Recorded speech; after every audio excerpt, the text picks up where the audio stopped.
Hey folks, this is Ryan from ORS Cross Country Skis Direct here in lovely Vermont. It's November and we're getting ready for ski season, trying to help you pick the right equipment for your needs. We are talking about backcountry in the backcountry category right now, and we're trying to help you decide which boot is the right boot for you. Now obviously fit is very important. These boots we carry are from Alpina, and they know feet. They make a very comfortable boot with a lot of support and a lot of warmth. And when you're looking at a backcountry boot, we define backcountry, I mean there's a very broad range of descriptions of backcountry, but right now we're sort of talking more of the heavy backcountry, or the heavy duty versus light duty backcountry. And we feel that a 3-pin or 75mm boot is the way to go if control when you're going downhill is your main priority. And the thing about a 3-pin versus a system is how it is attached to the ski. This duckbill right here, when you are engaged into the binding, you've got all of this turning the ski. So the boot itself has a lot of support. You know, here's the 2175 by Alpina. You can see it has a tall plastic cuff, an articulating cuff, as well as a power strap. The boot itself is very stiff. So when you go to make a turn, you've got all of this binding grabbing around the boot, and that can really help to drive the ski. Compared to a system or a step-in and an end style, you don't quite have as much contact. You're only engaged at the tow bar right at the front of the boot. The boot might have plenty of support, and it's great for light backcountry. So if you're on, snowmobile trails and maybe the occasional off track, great. The nice thing about it, it's much lighter weight. You get a much more natural kick and glide action. But when you go to turn that ski in the real steeps and deeps, you just don't get enough power. You got to go with a 3-pin setup. So now that we've got that defined, let's look at the different options. We'll start off with sort of the lighter duty 3-pin. That's the Alpina 1575 right here. And it's basically the Alpina 1550 boot, which is this one only with a 3-pin sole. So you're getting that legendary comfort and warmth with the benefit of the 3-pin sole.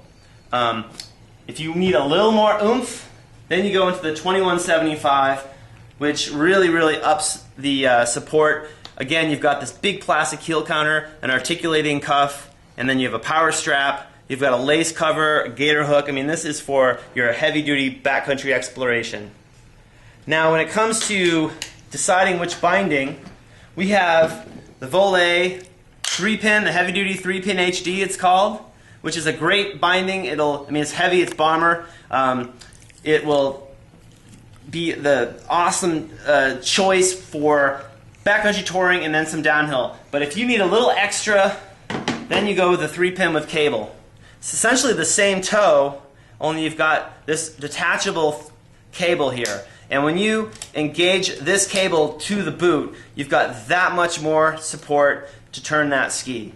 And the nice thing about this is you can pop that right off. That cable comes off that easily. So when you're kicking and gliding on the flats, looking for those turns, you take the cables off. And when you get to the top of that ridge and you're going to drop into that bowl, you slap the cables on, and you've got that much more support to make those turns. Now let's look at some skis that we would recommend in this kind of category. Rossignol BC 70, the Rossignol BC 90. The number refers to how wide the ski is in the shovel, and that's kind of how skis are defined these days. Obviously, the wider they get, the better they are in deeper snow, but also the slower they're going to be on packed snow. So the BC 70 would be a better ski if you're thinking you're going to spend more time on the flats, and in that case, the 1575 is a great choice, probably with just the HD binding. There's a nice setup. That's also a nice setup right there. But again, a little bit wider ski, you're going to get better flotation and easier turns. And you can even, move on to the 2175 to get more power. So there's lots of combinations. The idea here is, what is your priority? Do you want more downhill control, or do you want a lighter sort of kick and glide experience? We've got the Alpina Light Terrain, the Carhu 10th Mountain, and a Carhu Guide. And as you look, you'll see again, they get wider. And the wider they are, obviously the deeper, the steeper terrain you're looking to do, so you need a bigger boot. If you're looking at the XCD guide here, then I would recommend the 2175 boot, which is the biggest, beefiest boot, with the 3-pin cable. That way, when you need the power, you got it right there for downhill control. And then when you're just kicking and gliding to get to those turns, you take the cables off, and you got a pretty good setup. with a mountain or the light terrain, I would say either of these two boots are a good choice. Again, more power, a little lighter weight. You get the idea? That's it. So think about where you're going, what you're doing. These boots are going to be comfortable, and we'll make sure that if they don't fit, we'll take care of you.